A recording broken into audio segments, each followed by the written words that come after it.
About 2 years ago, during the deluge of autumn film festivals, debuted a musical that both paid tribute to the song and dance films of the past and also presented a new vision for them. Directed and written by Damien and Chazelle, La La Land went through a whirlwind of a release, culminating in an awards mishap heard around the world. But now that enough time has passed since La La Land first hit screens, it's a good idea to look back on the movie without the film festival hype and award season conversations that seem to control its narrative. And honestly, I think it remains one of the best films of the decade. Of course, being a musical, the first thing that comes to mind when thinking back to it is the musical numbers. And I think the songs are spectacular, starting with that famous opening traffic jam number, Another Day of Sun. Chazelle already hit you with one of the film's themes, about how Hollywood seems to track those with seemingly impossible dreams. Justin Hurwitz, Benj Pasek, and Justin Paul wrote the songs, and did tremendously with each one. The film's choreographer, Mandy Moore, also deserves credit for the attention to detail she brings to every dancer. And cinematographer Linus Sangren uses color tremendously well to set the stage for each scene. One major talking point about the film is how the film starts to favor orchestral pieces over songs about halfway through, but I think that's intentional. There's definitely an element of fantasy in the early scenes, with Chazelle clearly being influenced by the work of Jacques Demy and Gene Kelly. And even one of the early instrumental dance scenes set in the Griffith Observatory has a Disney feel to it. Yet eventually reality starts to sink in for our two leads, Mia and Sebastian. Even as I'm getting enraptured by the musical numbers, they still feel like real people with genuine flaws, and like the rest of Hollywood, they seem to almost exist in their own little bubbles. One of the questions posed by La La Land is whether two artists striving for their own goals and dreams can be romantically involved and make it work.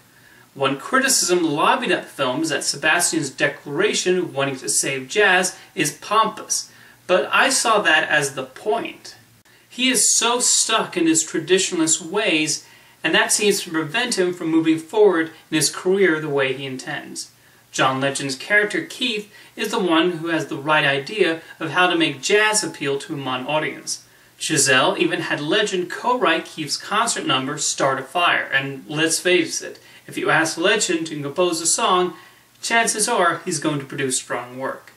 The best and most relatable character in La La Land, though, is Mia, wonderfully played by Emma Stone, who captures that tiredness that can come from trying to make her dream come true.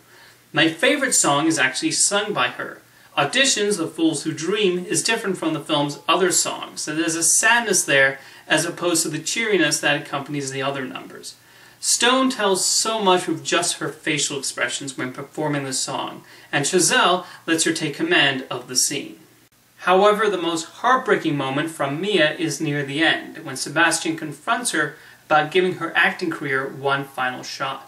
Chazelle's writing and Stone's performance understand that feeling a lot of people go through, where the constant rejections of the world become too much and you reach that point of being like it might not happen. And it's soul crushing and saddening because it feels like nobody wants to take a chance and let you show what you have to offer. Some people go years trying to accomplish a dream, and while others are taking big leaps, you're only taking baby steps. Both Damien Chazelle and Emma Stone seem to understand this, but eventually he did get his whiplash, and she got her Superbad. And this movie is like their gift to those who've gone through those struggles and haven't yet received the opportunity that propels them to their dream. One of the other notable parts of the movie is the ending, where we see an alternate version of events that avoids the harsh reality of the preceding 2 hours. It's a brilliantly edited and choreographed sequence, with Justin Hurwitz's score combining his various melodies into a triumphant suite. Of course, we then return to the real world, and Mia and Sebastian just smiling knowingly at each other. It's a bittersweet finale, sure, but it feels completely earned. It's a way to show how despite the turmoils they faced, they both found their happy endings, just not entirely how they expected to.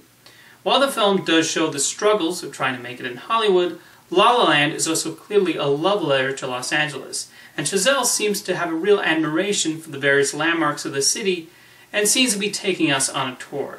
From the car-packed roads, the classic cinemas, to the jazz clubs, to the aforementioned Griffith Observatory. The movie studio where Mia works is even the Warner Brothers lot. As somebody who's never been to Hollywood, I thought Chazelle, Songren, and production designers David Wasco and Sandy Reynolds Wasco did a fantastic job of bringing locations to life on screen and adding a certain magic to them. To conclude, La La Land is a movie that succeeds at playing with the traditional musical form and understands what Sebastian doesn't quite see through the course of the film. It manages to pay homage to the musicals of yesteryear while still updating them and bringing a new spin to the genre. It's a movie that I think its stature will rise in the decades to come and be seen as a classic musical.